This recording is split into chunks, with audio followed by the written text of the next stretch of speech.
Welcome to another seasonal card. Today I'm making another Christmas card and I'm going to be using a shaped card, and to do that I am going to use this Tim Holtz alterations die called Ornamental. And in order to cut it, I've pre-cut some Teresa Collins pattern paper, the music on one side and dots on the other. And then I'm using my Cuttlebug machine, but you can use whatever die cut machine that you have, Sizzix or whatever kind that you have, and whatever die shape that you want. And then I'm going to cut it out. And if you're using the Cuttlebug, I'm using just 2B plates. So I'll place that inside my Cuttlebug and just turn the arm. And this will die cut the shape for me. You could also use a digital die cut machine like the Cameo. It has lots of different shapes in their store to choose from. And 2Ps offers several shapes as well. So you can see that it has die cut the shape for me. Just pop that out. And I've cut two of these, one to form the back of the card and one to form the top of the card. So what we'll do is I have the music notes. You want to make sure the music notes are running the correct direction. And then you want to place the same one on top, and we're going to add adhesive just to the very tip top of the card.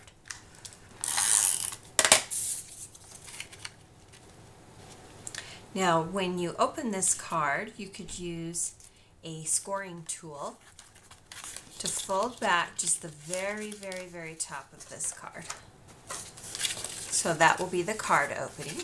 You could also machine stitch. Let me zoom in a little bit so you can see what it looks like. Okay, now let's go ahead and decorate the card. I'm going to be using a lot of elements from the Simple Stories Christmas collection. This is green on one side and graph on the other, and again I've machine stitched around it to save us some time. And I'm going to use brown stamping ink and ink up the edges.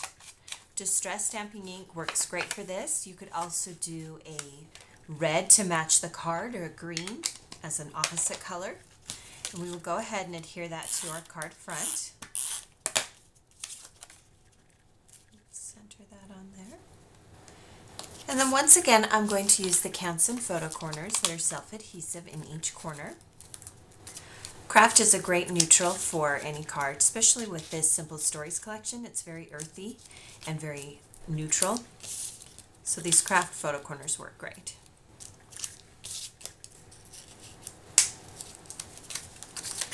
Alright, also from the Simple Stories collection, the other side of that graph pattern paper is green pattern paper, and I'm going to create a pennant shape from it. So I'm going to gently fold this strip, and then I'm going to notch the ends. Make sure you don't crease the fold, just leave it rounded. And I cut in about 1/2 inch, and then I cut from corner to the top of that cut. And that's what creates those folds. Then I'm going to take some natural crochet twine. I'll link you also to some colored baker's twine. And I'm going to wrap this around the pennant several times and tie it to a bow.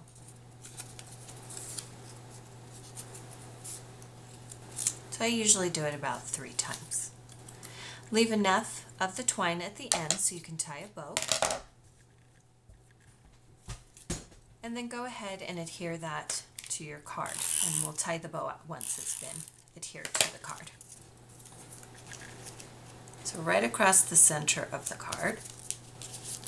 And I'm using those graph lines to straighten the pennant. If you need to, use glue dots to adhere it even better. So just tie a bow on the left side of this card.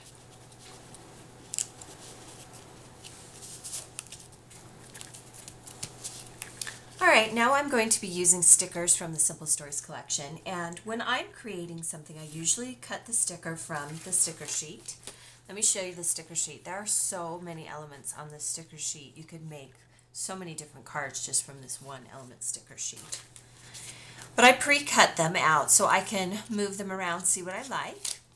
And I'm going to adhere that directly on that pennant. And I'm going to adhere it a little bit askew, meaning not quite flat.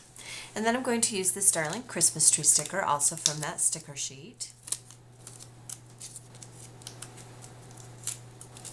And I am going to add some adhesive circles because they have some dimension. I want this tree to kind of pop off my page. And I'll just add a few of those onto the back of this sticker. And we want our twine to show, so don't cover up your bow. And then I thought it would be fun to add some dimension to the sticker since there are already buttons on here. I'm going to add some teeny tiny red buttons. You could stitch jingle bells to them. You could add pearl stickers, a lot of options. But by replacing the sticker with an actual button, it gives the card just a little bit more dimension. And I'm going to cover up one of the blue buttons so you can see what it looks like close up. And then the sentiment came from that sticker sheet. It says Happy Holidays.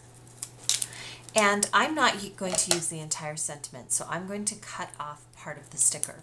Don't be afraid to cut off your stickers to get exactly what you want. And then I'm going to add a few more of those adhesive circles to the back of it. So I want to create a little bit of shadow on this card. If you wanted it to fit in a traditional envelope, you want to eliminate the buttons and the adhesive foam square so that it lays as flat as possible. And we will just stick that sentiment right on the card. Make sure it's straight. So there you have another seasonal Christmas card. Be sure to visit my blog for the complete supply list for creating this card and watch for our next card tomorrow.